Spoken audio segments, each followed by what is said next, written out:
Come on in because we are here for Somebody's Son on OWN TV, Season 1, Episode 5. We are talking about Somebody's Son on OWN TV, Season 1, Episode 5, and the title of the show is Jealousy Rises. You know what? I guess I'll keep the title Jealousy. But last week we were talking about the moms and how their strategies were all off. Well, this week I got to give the moms kudos, maybe because Miss Katina wasn't on this week. I got to give Miss Charlize and I got to give Miss Oma their kudos. I think they did a good job this week. They really did. And so this week the focus kind of turned to these ladies' dating strategies. It's interesting. Everyone has a different strategy to snag these eligible bachelors. And it really is interesting to see the different strategies. And I can also see how maybe those strategies didn't work out in the dating world. It makes them not as, I don't want to call it competitive, but I really really like Tamaris. I do. But I can also see how she winds up with men who she says are cheaters, maybe they're gregarious and such. So I want to talk a little bit about that because if you are a Tamaris out there, I'm going to have a few suggestions on maybe what you could do differently to start attracting a different type of man, even though you yourself are a great woman. I think Tamaris is really, really a great woman. And then we got to look at James, who is smitten by Alyssa. And we got to dissect that a bit. We got to figure out why is he so much more smitten with Alyssa than he is with Sabrina, which we probably all know a little bit about it, but it's going to be very interesting, even though they don't really align on some fundamental things. They don't align. So we'll talk about that as well. And then Oma and Josh are back this week. I almost forgot about Josh. I almost had to rediscover Josh because it had been so long since we had seen him. But we got to see a little bit more of his interaction with his mom, Miss Oma. And we'll talk about that as well. So a few things to talk about, y'all. So I'm going to go ahead and play my introduction video. Be sure to like the video. Don't forget to subscribe. Don't forget to leave comments down below, comments with an S. And I will come back and talk to you guys soon. By the way, happy Mother's Day. I hope everyone had a very, very happy Mother's Day. But see you in a minute.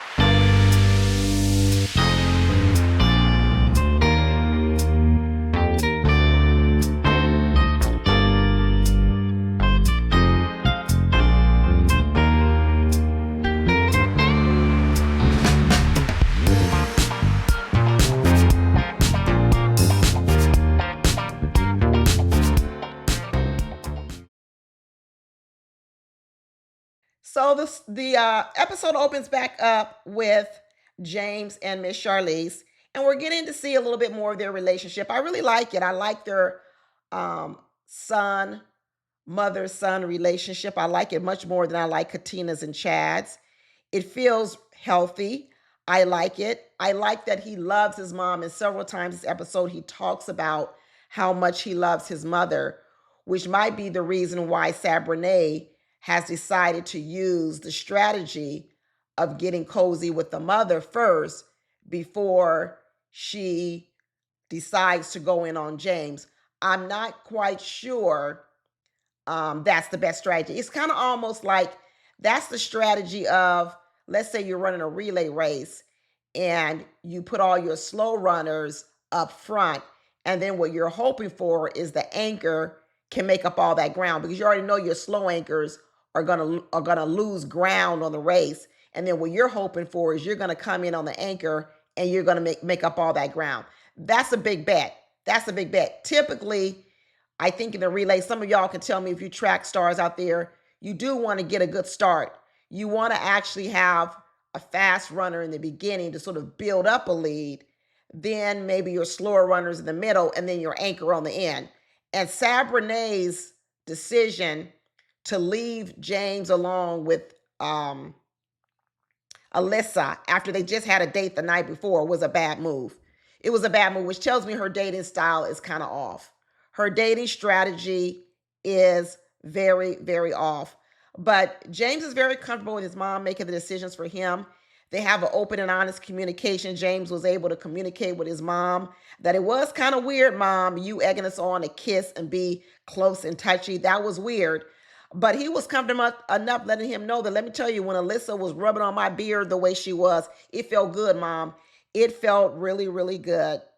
But when it came time to pick a date, who he was going to go out with, the winner of the photo shoot, here is where we get into what I talked about before. Who was the mom Miss Charlize gonna pick? And in the end, she said that she wanted to pick Sabrina, but it was interesting because James said no, not based on that strawberry. So that was interesting. So we all thought, or at least I thought, the strawberry was a pretty decent moment. But I think what James was alluding to is that she dropped the ball on the strawberry. He wanted a more assertive woman in terms of sensuality and sexuality, even though he was afraid to do it in front of his mother. What he's saying is, that's what I like. Are you getting this with James? Like I said, you got to remember who James is. He's an introvert, engineer, more than nerdy. I believe what James likes outside is he likes his women to be risky, right? He is conservative. He is buttoned down. He is measured. He comes from a measured family. He's an engineer. So what he likes, I believe, is to take risk in his dating life. This is why Miss Charlize says he bring home strays. Remember, she says that James tends to bring home women who are the complete opposite of him and his family. Sabrina is his family. When you look at Sabrina and Alyssa, Sabrina fits more closely with his family. The problem is he hasn't seen any risque parts of Sabrina, those parts where she's willing to let loose. That's what he needs to see from her. And so when they did that little strawberry picture, I think he felt she took it too safe. She didn't bring enough sex appeal. And as a result, he didn't want to go out with her. He wanted to go out with Alyssa because Alyssa is very, very pretty. We know that. But Sabrina is not chopped liver either. Alyssa brings the sexiness, the sex appeal, the va-va boom, and that's what he wanted to go out with. And unlike Miss Katina, Miss Charlize said, if that's what you want to go out with, fine, I'll choose her and you can go out with her.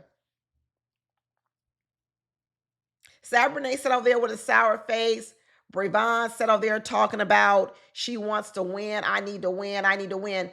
You know, the thing about Brevon is later on we're going to see Brevon have almost like a total meltdown, right?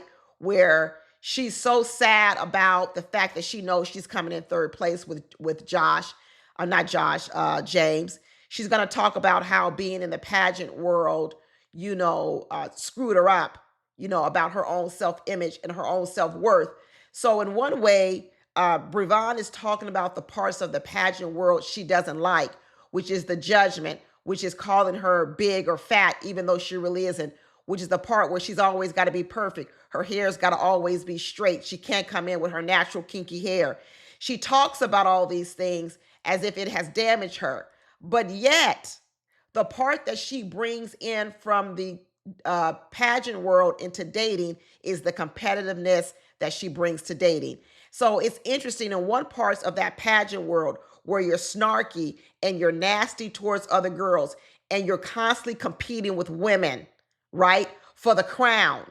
She wants to get rid of all the judgment that comes with the pageant world, but what she wants to bring over is the competitiveness, the snarkiness, the possessiveness, and that's what you see in Brevon. So Brevon probably needs to go to therapy because she is embracing parts of the pageant world in terms of that competitiveness that is not actually good at all. It's not actually, and it's not actually even a good trait in dating because as that came out later on and she started talking about my man, my man, my man, it was a turnoff. It was even more of a turnoff. So when she talks about she wants to get rid of the damage that the pageant world has done to her, then she needs to get rid of both parts. She needs to get rid of the part where the judges are judging her for her size, her look, her hair. And then she needs to get rid of the other part, which is where she feels to constantly compete for men or attention. That's a problem. So she got a lot of things to work out in her therapy sessions.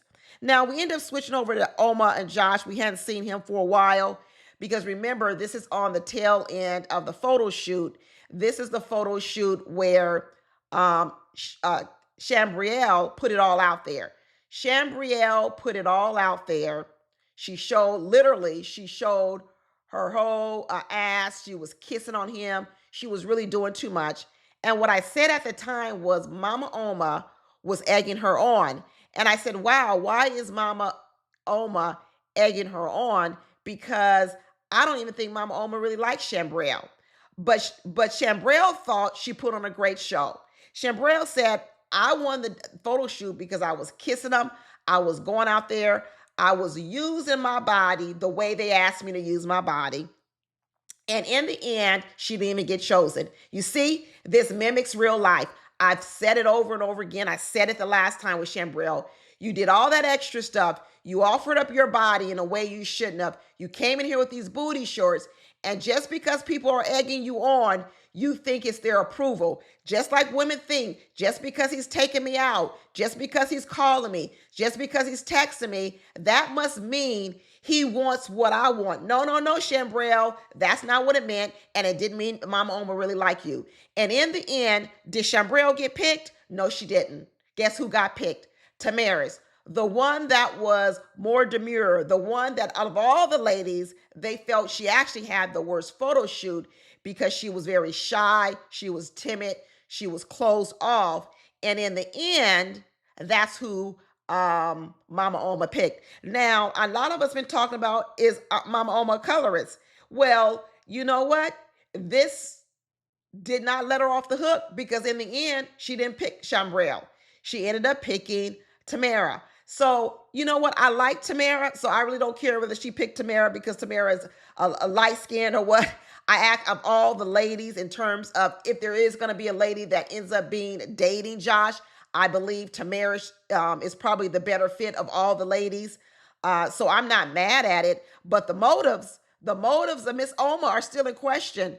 Because we know that Lexi is maybe the lightest one on the show, but Lexi is the one running around with babies. And we know Miss Oma ain't going to choose the one with the babies. It goes back to what we said. She should have never gotten rid of Martha. She should have never gotten rid of Martha because does Miss Oma really even want Lexi? No, neither does Josh. So why didn't Martha get to stay? Now, that's when that whole colorist thing's come into play. It could be the case. But no matter what, Tamaris and Josh went out, and then Chambrielle and Lexi laid in the pool, lounged in the pool, talking about why wasn't it us? Why wasn't it us? And then they started hatching this plan that when they get back from the date, they're going to get some answers about what Josh does because Josh is like a closed book. He's being too vague. They want to know what he wants. Does it line up with what they want? And they're decided that they're going to not only press Tamaris when she gets back from the date, they're also going to press Josh about more than what he's on. So when Tamaris and Josh were on this date, Josh said that the chemistry is cool and it was strong. And Tamaris, you can see, not only did she hold back on the photo shoot, she was holding back on this date. This gets to the part where I say about Tamaris, I can understand why she attracts men who may not be well suited for her. Because Tamaris I don't know if Tamaris is just quiet in the beginning, but she's very reserved. And one thing that we realize in dating world is oftentimes opposites attract. It's weird that opposites attract, which means introverted people sometimes attract extroverted people, and extroverted people sometimes attract introverted people, and quiet people tend to attract rah-rah people. I think that, I believe that Tamaris comes off sort of mysterious because she's a bit quiet, right? Just like Josh is, they're believing Josh is quiet, but Josh is purposely being quiet because he doesn't want to reveal he's a football player. But in real life, once you know who Josh is, I think Josh is not quiet at all. I think he's outgoing. I think he's probably more on the extroverted side. So right now, he's just being closed off because he is trying to conceal something. I believe Tamaris, on the other hand, maybe she is more like that, period. Where here's the problem, Tamaris. When you are so closed off in the beginning, what you tend to attract, are you going to attract men who, one, have enough confidence to break through the shield you have around you? Listen to me right now, because the shyer guys, the guys who maybe are more closely aligned with you, they're not going to have the fortitude, the what do you want to call it, the attitude. They're not going to have sometimes even the confidence to approach you, because one, you are a beautiful woman, and two, you don't come off as open. So you're going to attract gregarious guys. You're going to attract guys who think they're the bomb, they're the shit. Well, guess what? They use that energy to sort of peel through you because you're mysterious. They want to know who this beautiful woman is. They put all their energy to breaking you down. And once they get you all in love with them or feeling in love with them, then that other part comes out about them that you don't like. You see, you attracted the very man that you didn't like because of the way your personality is in the beginning. So what Tamaris is going to have to do is she's going to have to strike a better balance.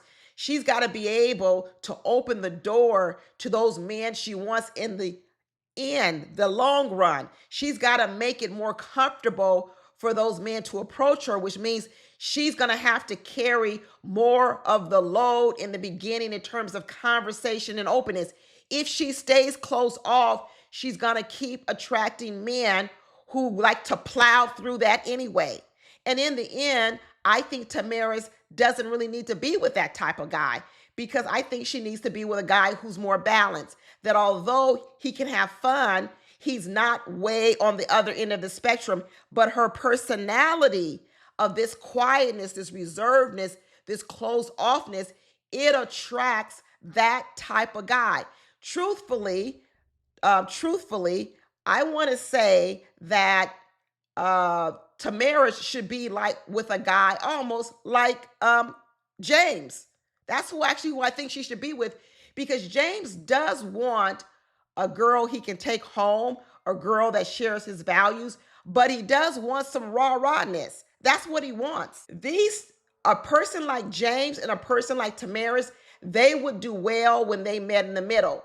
But the problem is you got James, who is introverted, looking for a raw woman. And then you got Tamaris, who attracts a raw man. But in the end, where they land on a daily basis, they can't stay there. James is not going to be able to hang with a woman like Alyssa.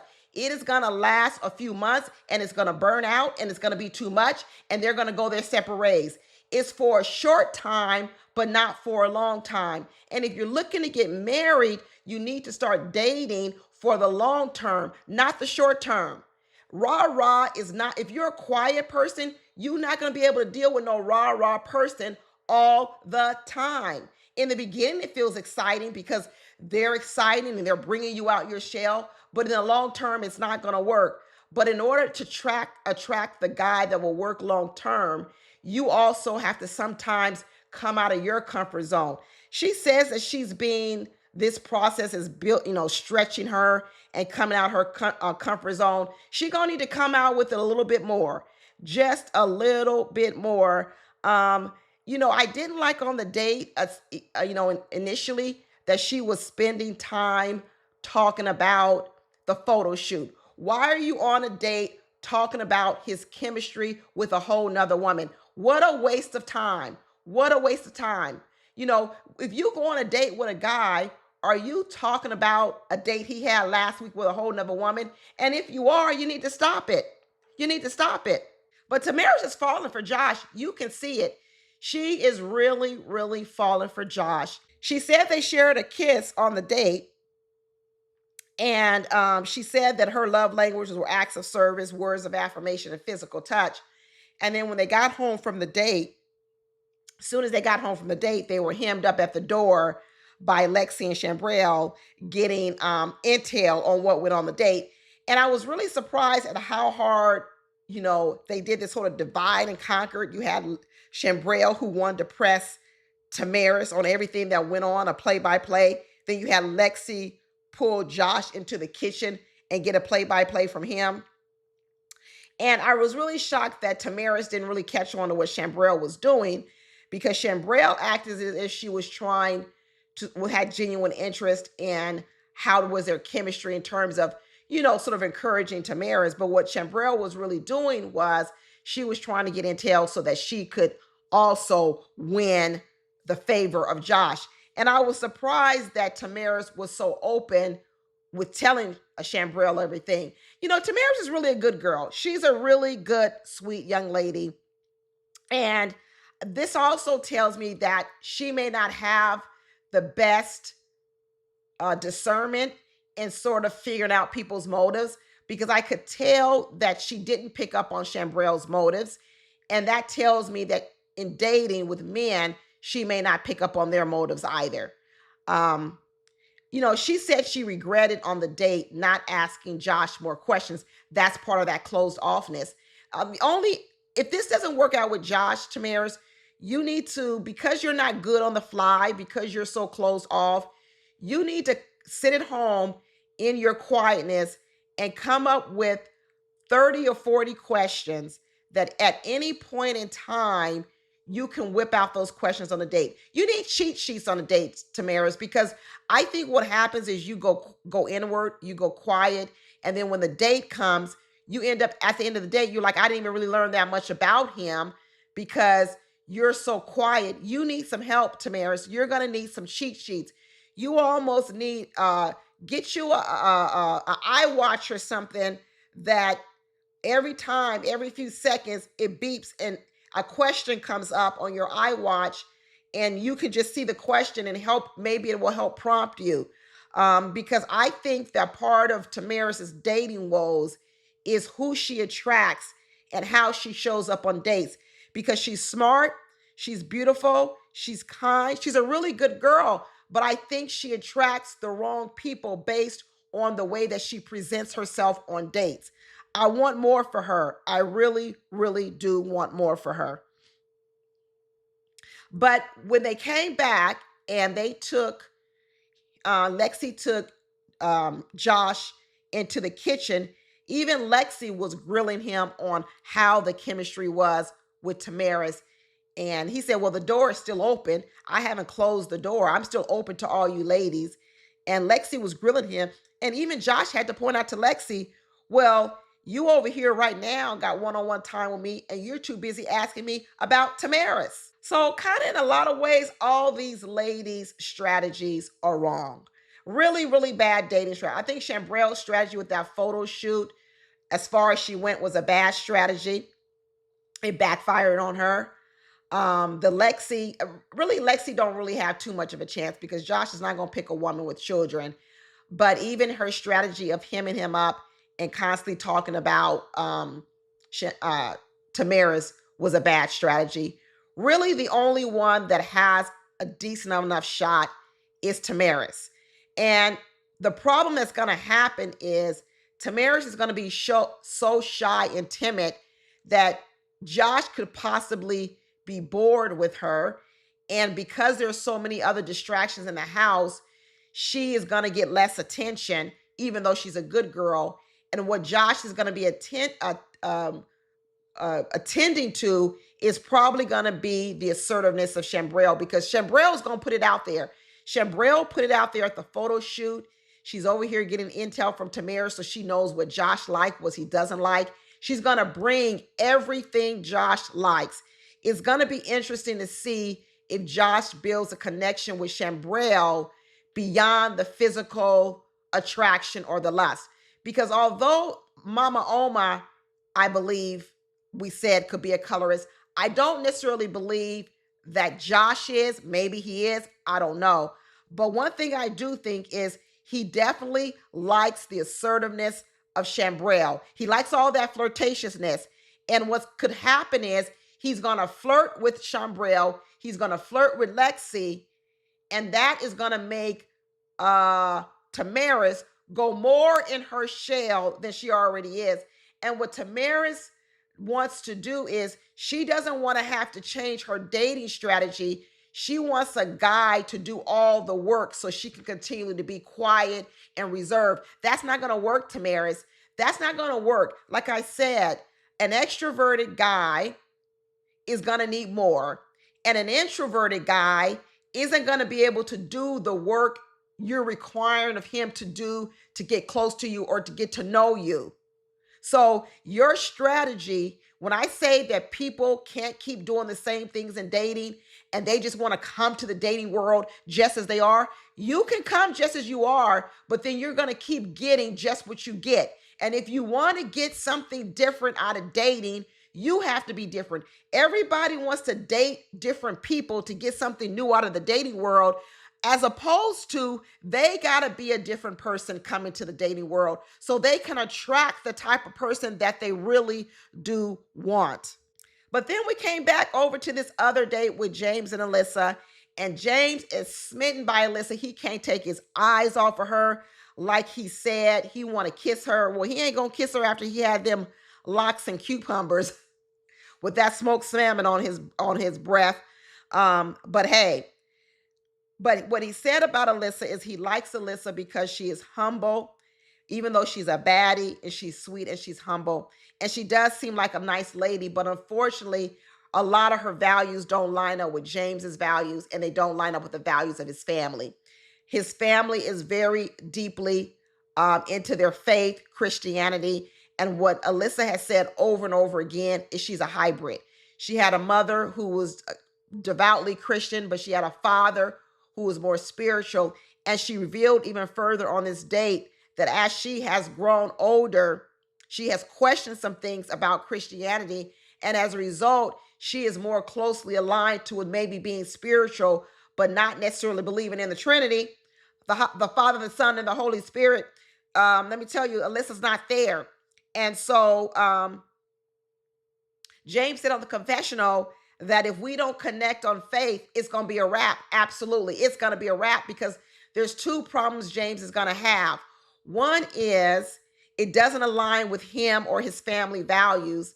The second part of it is it doesn't align with his mother. And what he has said over and over again is he loves his mother to death. He loves his mother to death. He is not going to marry a woman that his mother does not approve of. And if that woman does not have a level of faith, it's going to be hard for that mother. You see, that mother has come through a life or death situation. She has battled cancer. As James has said, they didn't even know if she was going to make it. That mother has come back from the brink of death to now being here in front of us, living and thriving and being beautiful. And what she is and what she believes, I know what she believes, that it is her faith in God that got her here. So now what you want this woman and James and everyone in her family to believe, that even though they prayed to God, they prayed that their mother would be healed, and their mother was healed, that now they're going to get with a woman who says this faith of Christianity is not important. That's going to be a hard sell. You know, maybe you could sell it to a person who hasn't seen God work in their life. Then maybe you could talk to a person and say, it's not that important. What's the big deal? But when people have seen God work in their life firsthand, not a story about someone else, God working in someone else, but God working in their own life, it is hard to come along and sell them on what Alyssa's trying to sell James. James absolutely is smitten by Alyssa. Smitten by Alyssa. He thinks she's the most beautiful thing walking. She's sexy. She's everything. He not only wants to kiss her, he wants to sleep with her. But what's going to stop it is this faith thing. And the other part that's going to stop it is her career. I'm going to tell you, her career is going to be a problem. I know they keep saying she's a marketing consultant, but on the other hand, she works the nightclub scene. She uses her body. She uses her beauty to make money, to make tips. She does. And as a result, that's not going to be in alignment with the family. I can tell you right now. James comes from a conservative family. And the thing about James is he wants a little bit more wildness to his life. Even though he comes from that, he wants more excitement in his life. He doesn't want to live this humdrum, consistent life. He's an introvert. He probably can go into his shell a lot.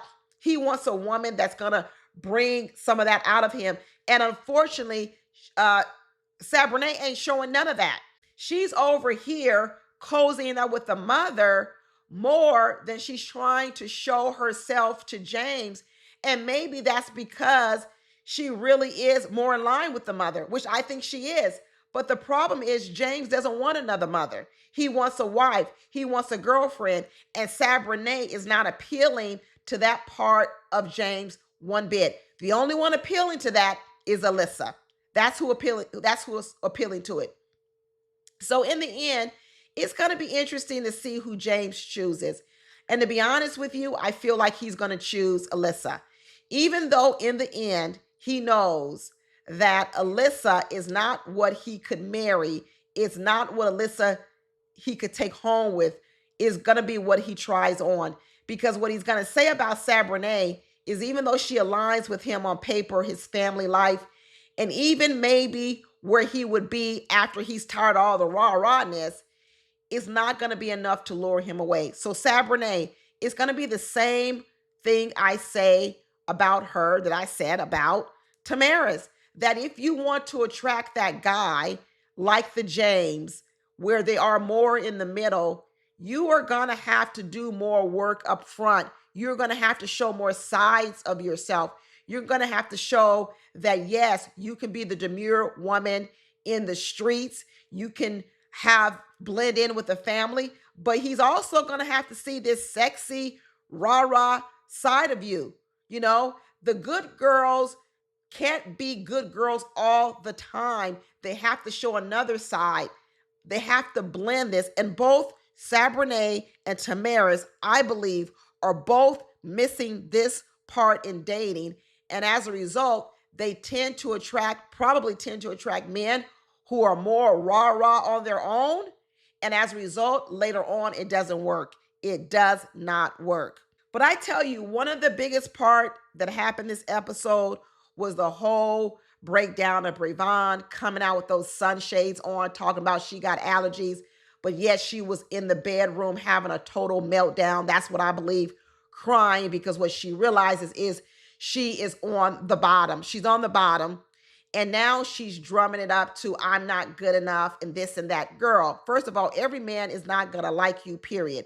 Every man is not for you. So for her to be breaking down over the fact that James is not really checking for her like that, this is a little bit ridiculous. Brevon needs to go and get some serious counseling. And I'm with Miss Charlize. When Miss Charlize had to get up and give her a hug, I would have done the same thing. And Miss Charlize said she's worried about Brevon. Brevon does not need to be here because Brevon is not coming to this process whole and healthy. She is not. She's not whole and healthy. And what she's trying to do is she's trying to have a man make up for all the damage that was done during her pageant worlds and everything. And to be honest with you, Brevon, I'm sure the pageant world also isn't where all this started. It might have even started before you entered the pageant world. You see, because you got to ask yourself, what made you attracted to the pageant world? What made you want to go into an industry in which people were always telling you you're going to be beautiful or you wanted to be the center of attraction? You see, sometimes, just like Hollywood, you don't know I'm from Hollywood. I'm not from Hollywood, but I'm from LA. A lot of people talk about how Hollywood beats them up, because it sure does. We're seeing a lot of bad stories come out of Hollywood, how people sell their souls in Hollywood, right? And once you get in there, you get gobbled up by the predators of the P. Diddy's in the music industry. It's all very, very true. I see it. I lived in LA my whole life. You see it. But let me tell you something. I lived in my whole life in Los Angeles, and I have many of friends who did not get caught up in the Hollywood world because we were never attracted to it. We were never attracted to it because here's the thing. When you chase fame, when it's what you want, you still can't just blame the industry for it because the industry didn't create it in you in the beginning. A lot of people are drawn to that even before they get in there. And that's the thing about the modeling world and this pageant world that Brevon is in. She was drawn to that world. And then once she got into that world, it ate her alive. But what she's got to go back to is not about how the pageant world ate her alive. What she's got to go back to is, why were you drawn to it in the first place? That's what you got to ask yourself. And that's the thing about Hollywood, the movie industry, the pageant world, the modeling world. These are tough industries. They are unforgiving. They chew people up. They gobble them up. But there are a lot of people drawn to that world because a lot of times those people are trying to fulfill something in them, and they believe it can be fulfilled in that world. They are looking for that. And when they get there, they think they're gonna get over that world, but that world gets over on them. And that's what happened to Brevon. Brevon wants to be in the spotlight. Like she said, my man, my man, my man. The way Brevon talks, that's why she went into that pageant world, because she thought she was the shit. Let's be honest. And then that pageant world ate her up and told her, girl, you ain't all that great, because here you are with a lot of beautiful women. Just like people come to LA. Beautiful women come to LA all the time. And guess what? You are a part of 1,000 beautiful women. Then all of a sudden now you are finding yourself competing with a bunch of women because you are looking for the source of your happiness, and you looking for the source in the wrong places. Brevon need to go home. She really needs to go home. She needs to self-eliminate and go on home. Why not? And Sabrina needs to stop sitting over here talking to Miss Charlize about Bible study. Please, James does not want to go and sit and have Bible study with you, Sabrina. That's not what he's looking for. So, girl, you better get it together. You better get it together, because if you don't, this is a one-woman race, and we're seeing Alyssa winning. She's pulling ahead. All you other horses that start off slow, Alyssa's going to be so far ahead of you, you are not going to be able to make up any ground whatsoever. But anyway, that's all I got, y'all, for Somebody's Son. Anyway, don't forget to like the video. Don't forget to subscribe. And don't forget to leave a comment down below. And I will talk to y'all later. Bye.